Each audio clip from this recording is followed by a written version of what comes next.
Hello everyone, my name is George Gallagher, and today I'll be introducing you to one of the most recognizable creatures along our coasts, the blue crab, scientifically known as Calanectis apotus.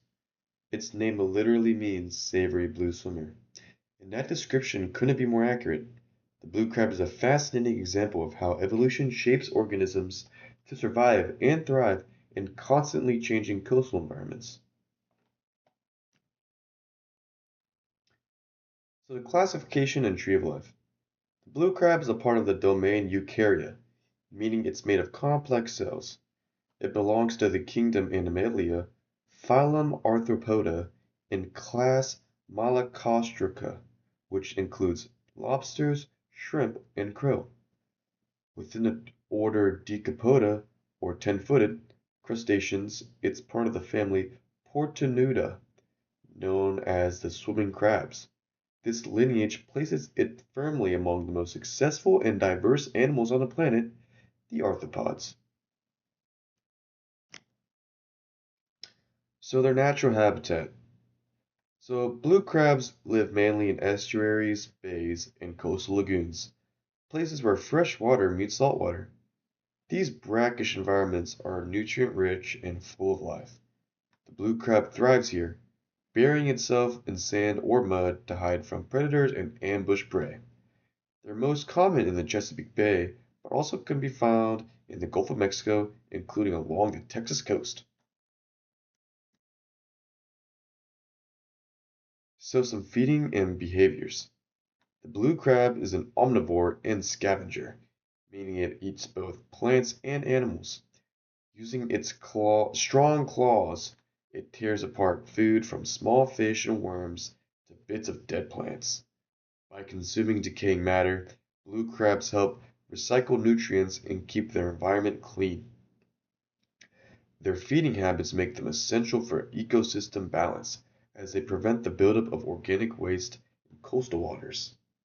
So as you can see on the left, the blue crab is using its claws to shove noodles up its mouth. So the predator and prey relationship. Blue crabs occupy a unique position in the food web. As predators, they control populations of clams, oysters, and small invertebrates. But they're also prey, hunted by fish like red drum, striped bass, and birds like seagulls and blue heron. Their hard exoskeleton provides protection, and they often bury themselves or swim away sideways to escape. This constant struggle keeps estuarine ecosystems in dynamic balance. So some unique evolved traits and adaptations. So the blue crab's name comes from the bright blue coloration of its claws and legs, a result of specialized pigments in its shell. Its rear pair of legs are shaped like paddles, allowing it to swim swiftly, a rare trait among crabs. As it grows, it must molt, shedding its old exoskeleton and forming a new one. During this stage, its body is very soft and vulnerable, so it hides under the shell until the shell hardens. These adaptations, color, swimming ability, and molting have evolved to help it survive in both shallow and open waters.